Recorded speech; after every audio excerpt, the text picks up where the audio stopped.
You're watching South Asia Newsline, and here are the top stories we are tracking for you on Tuesday, the 23rd of December.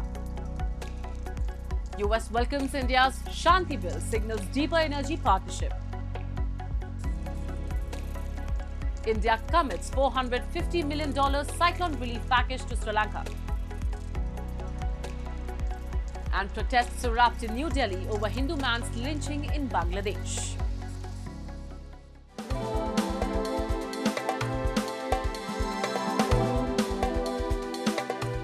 And now for all the details. The United States has welcomed India's Shanti Bill 2025, calling it a step toward deeper cooperation in energy security and peaceful civil nuclear development.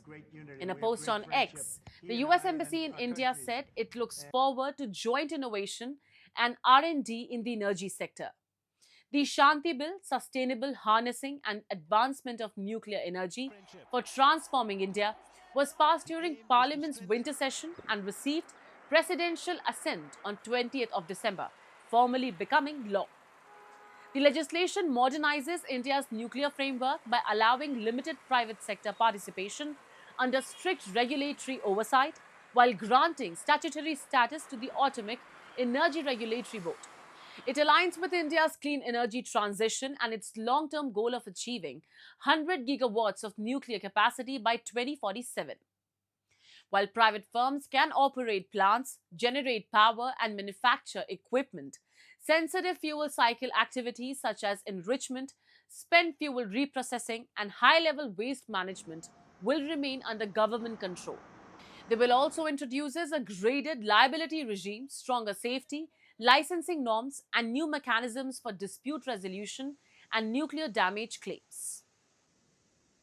India's Foreign Minister S. Jaishankar, during his visit to Sri Lanka on Tuesday, announced comprehensive $450 million assistance package to support Sri Lanka's reconstruction efforts following the deadly cyclone Ditwa. This follows the successful completion of the immediate humanitarian phase under the Operation Sagar Bandhu, India's rapid response to the crisis. Jaishankar on Tuesday also met Sri Lanka's President Anurakumara Dissanayake and Prime Minister Harini Amarasuraya and conveyed PM Modi's warm wishes and message of solidarity in the aftermath of the natural disaster. Jaishankar noted that India had acted as a first responder under Operation Sagar Bandhu and would now step up support for long-term recovery. We have seen in the past the strong resolve and strength among the people of Sri Lanka to overcome challenges and to march ahead. I can assure you that India stands firmly with Sri Lanka more than ever before, and I'm sure that Sri Lanka will once again demonstrate its great resilience in recovering from this adversity. Meanwhile, massive protests erupted near the Bangladesh High Commission in New Delhi, demanding justice for Dipu Chandra Das, a Hindu man lynched by an Islamist mob in Bangladesh over allegations of blasphemy.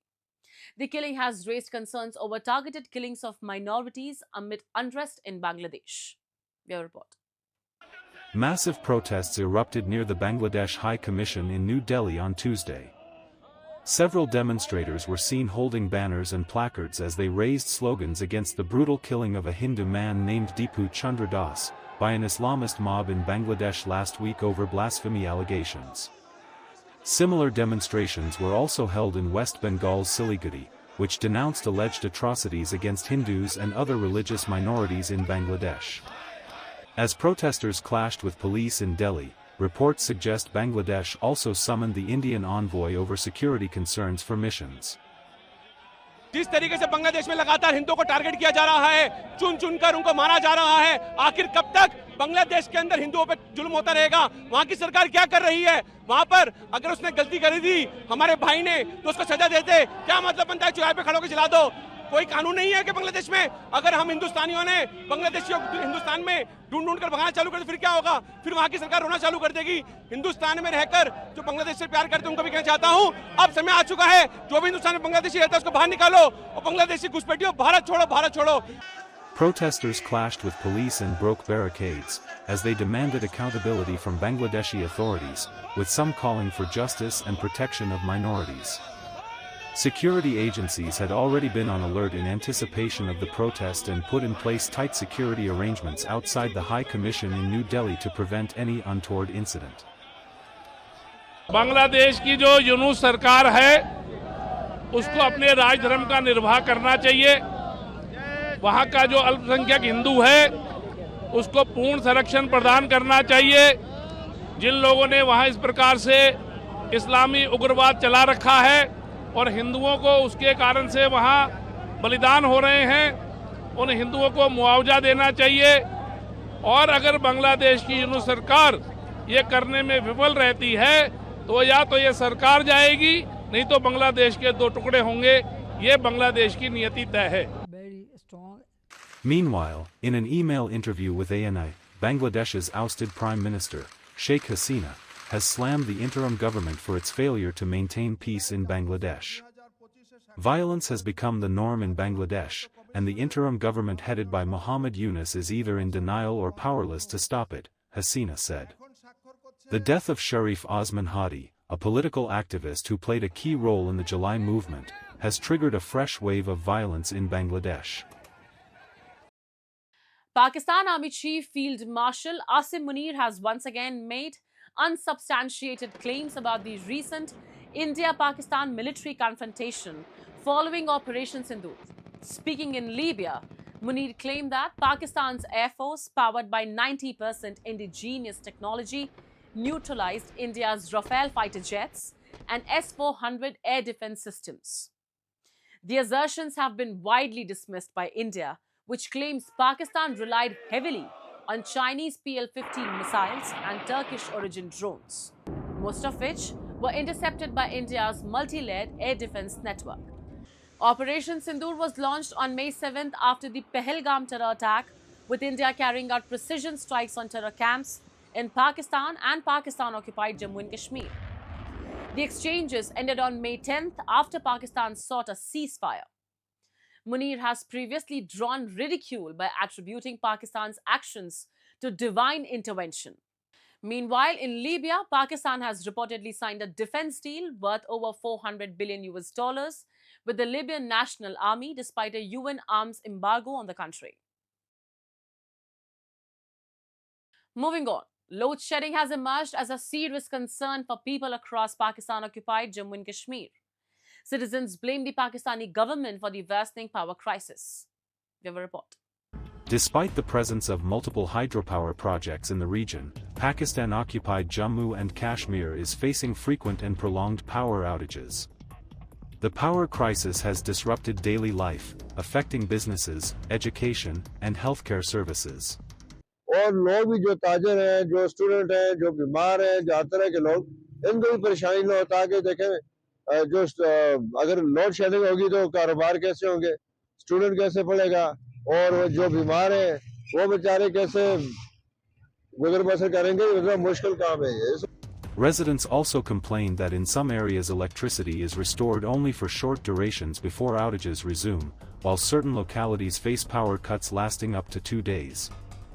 They questioned why electricity generated in the region is supplied to other areas while locals continue to face shortages. मगर ये कि हमारा ये कि मुजफ्फराबाद में load shedding खत्म करें. बिजली पाकिस्तान में जा रही है, सारी पाकिस्तान में जाती है, वहाँ पे लोड शेडिंग कम होगी. क्या मुजफ्फराबाद वालों के साथ क्या है इनको? हम तो ये कहते हैं कि मुजफ्फराबाद में बिजली पूरी करें, तो मुजफ्फराबाद की बिजली हमारी है. तो वो पैसे तो नहीं दे रहे, कम कर रहे हैं, वो पैसे देते नहीं हुकूमत पाकिस्तान हमें, फिर भी हमारे भाई वो डाल देते हैं. मगर ये हम लोग ये कहते हैं कि बिजली पूरी जाए मुजफ्फराबाद को. And as the 40-day spell of harsh winter cold in India's Jammu and Kashmir, known locally as Chilai Kalan, has begun with rain and snowfall, tourists have been enjoying the winter chill in ski resort town of Gulmarg as the region is blanketed in the thick white snow cover. The region typically experiences significant snowfall. The period is marked by temperatures often dropping to extremely low levels, leading to the freezing of water bodies, including parts of the famous Dal Lake in Srinagar. Chilai Kalan, which began on December 21st and will continue until 31st of January, is known for sub-zero temperatures, frozen lakes, and frost-covered landscapes. Authorities have advised residents and visitors to take precautions against the cold and monitor weather updates, especially in areas prone to sudden snowfall and fog. और मैं first time ऐसा live snowfall देख रहा हूँ और बहुत बढ़िया experience था हम लोगों का और बहुत मजा आया और बहुत बड़े ग्रुप के साथ में आया था और सब लोगों ने खूब एंजॉय किया, अभी भी कर रहे हैं और मैं तो कहता हूँ कि सभी लोग जो है एक बार स्नोफॉल लाइफ में जरूर देखें। That's all in tonight's edition. We will see you same time tomorrow.